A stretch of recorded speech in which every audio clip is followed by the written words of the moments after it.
À l'hôpital général Adolphe Cissé de Pointe-Noire, la journée internationale de l'infirmière a été célébrée autour de plusieurs thématiques liées au métier de l'infirmier ou de l'infirmière.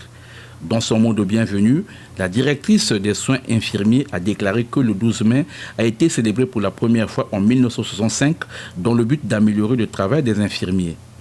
À l'occasion de la célébration de la 58e édition de la journée internationale de l'infirmier, le 12 mai 2023, jour anniversaire de la naissance de Florence Nightingale, fondatrice des soins infirmiers modernes.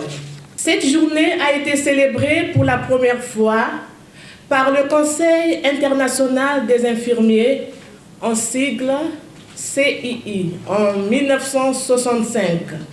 Une occasion pour réaffirmer l'attachement à vouloir améliorer les conditions de travail des professionnels infirmiers et de donner des orientations en produisant et diffusant les thématiques accompagnées d'un ensemble d'éléments probants. Cette 58e journée internationale de l'infirmier a pour thème international « Nos infirmiers, notre avenir ».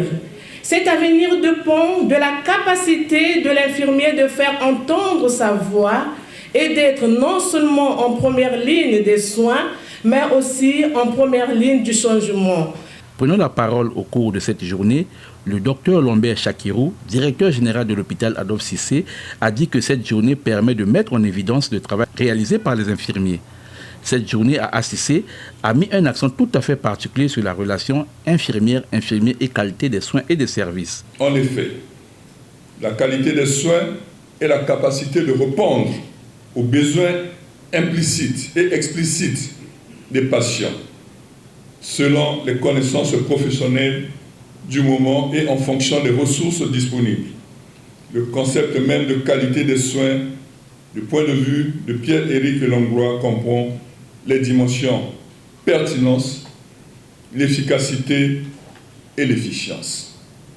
De ce point de vue, la qualité des soins découle de la sécurité des patients en tant que celle-ci est souvent considérée comme une composante de qualité, de sorte que les pratiques visant à améliorer la sécurité des patients entraînent généralement une amélioration de la qualité globale des soins. Ce qui signifie que l'infirmière doit s'assurer de mettre en place une coordination des soins et services qui répondent aux besoins des patients dont elle a la responsabilité, tout en maintenant un continuum de soins, évitant les bris de service. L'infirmière identifie les besoins de la personne, pose un diagnostic infirmier, formule les objectifs de soins, met en œuvre les actions appropriées et les évalue. Il peut élaborer avec la participation des membres de l'équipe soignante des protocoles de soins infirmiers relevant de son initiative. Après avoir montré l'importance de l'infirmière dans le système sanitaire, qui fait preuve de déontologie et d'éthique, le docteur Lambert Chakirou a condamné les antivaleurs. Je voudrais particulièrement attirer votre attention sur les pratiques des antivaleurs, dont nombre d'entre vous ne voudraient se débarrasser. Malgré les rappels à l'ordre incessants du président de la République, que l'on soit venu de ce métier par vocation ou par hasard. Puisqu'il porte sur la manipulation du corps humain, il exige un brin, sinon beaucoup d'humanisme.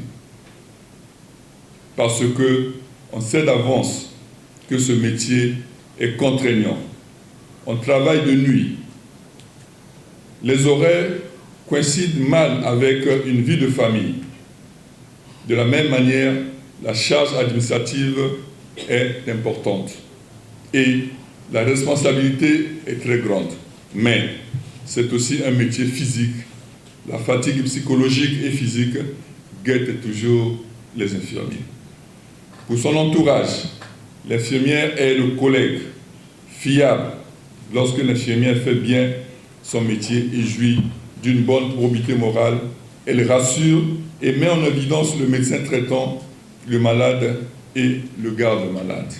La communication inaugurale a été axée sur l'évaluation de l'accueil à l'hôpital général Adolphe Cissé. De même, l'assistance a eu droit à plusieurs présentations relatives au travail de l'infirmier. La gestion d'une unité de soins, l'éthique et déontologie professionnelle, les pratiques infirmières, la sécurité des injections, la place de l'infirmière dans la réanimation, les gestes infirmiers devant le diabète, l'hygiène du dos et bien d'autres thèmes ont été présentés par d'éminents conférenciers. Le rendez-vous est donc pris pour le 12 mai de l'année prochaine.